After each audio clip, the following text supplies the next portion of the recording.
They're about as talented as it gets. They're really well coached, and they've got guys all across the board. They make plays. So we've done our best to watch as much film as we can and learn as much as we can about them.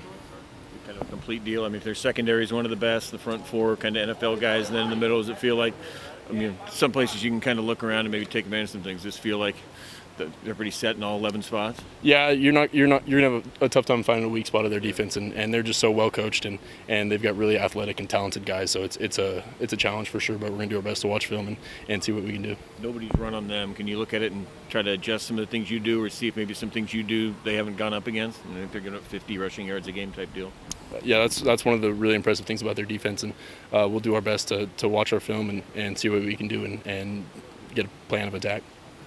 Calvin's done a good job in place of Jake, but how important is it for this group to get Jake back for this game? Mario said he'll play. Yeah, it'd be huge. Jake's a vocal leader of this team, and what is it, 48 starts for him, and it's been really impressive. And the offense is different with him in the offense, so he's done a great job all year, and he's gotten better, and looking forward to having him play.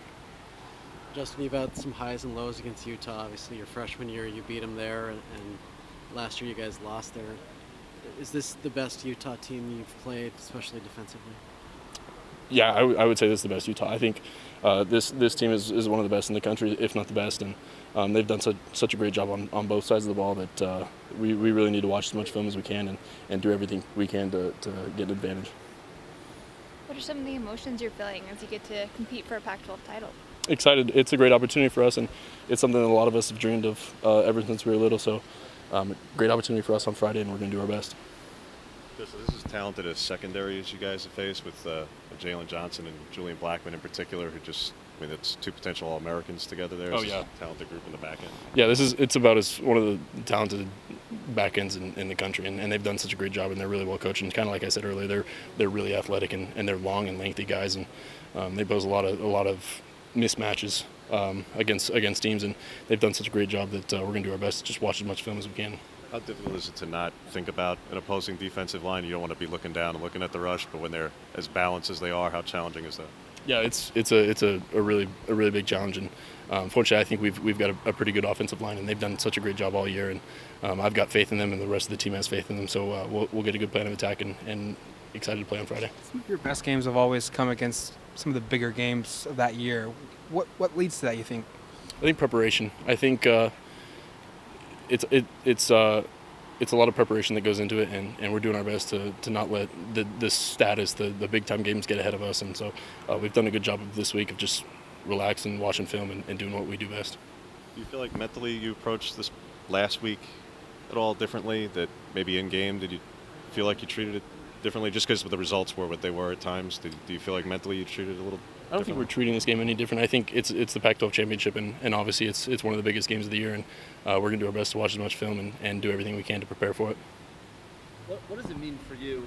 You might have already answered this, but I mean, what does it mean for you, just the journey you've taken from your freshman year all the way through to now, and your last Pac-12 game ever is going to be Pac-12 Conference Championship?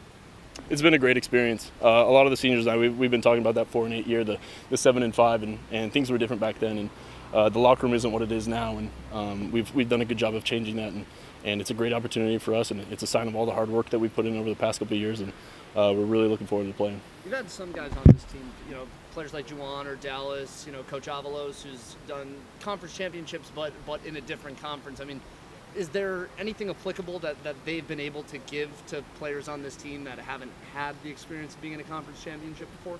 Yeah, they've kind of offered their advice here and there, but it's really just comes down to execution. I think that's the biggest part, and watching film and knowing what we're going to do and having a good idea of what they're going to do. So I think it just comes down to preparation and what we're able to do. When you have a performance that was uncharacteristic in certain situations that you guys had done well all year and wasn't going your way this past weekend, how do you treat that? How do you react to that afterwards? When you're watching film of it, do you just say, hey, what, my day, or were they doing something, or do you have to really go through it all and explore why those things weren't going your way? No, I think we've been a really successful team, and when things happen like that, we're gonna face adversity, and it's too bad we didn't do some of the things that we wanted to do, but we're gonna look at it, we're gonna move on, and we're gonna get better, and we learn from it, and I think whenever bad things happen, you can't sit back and dwell on them, and you always got to keep moving forward and getting better. Is the 1-0 mentality a little bit easier when there's only 2 games left really in the season? Yeah, I think fortunately we've done a good job of just staying 1-0 each week. So I know this is the biggest game of the year, and because it's the next one, and so we're looking forward to it. And the 1-0 mentality it's big, and we've done our best to prepare. You mentioned the locker room. Any specifics? I mean, I'm sure the coaches were saying the same. Other coaches were saying similar things, but how are the actions different? What happened? I think this locker room's more cohesive. I think together we've come together, and we haven't thrown any punches. We haven't gone at each other like that, and I think we're a really close group, and we've done a good job of coming together and staying focused. One more. The weather's as bad as they say it's going to be. I mean, when you were there, even for the Red Box Bowl, it was a windy day. It was a cool day, but it was dry. You've played in wet days before. This is quite the combination, possibly, of all of it.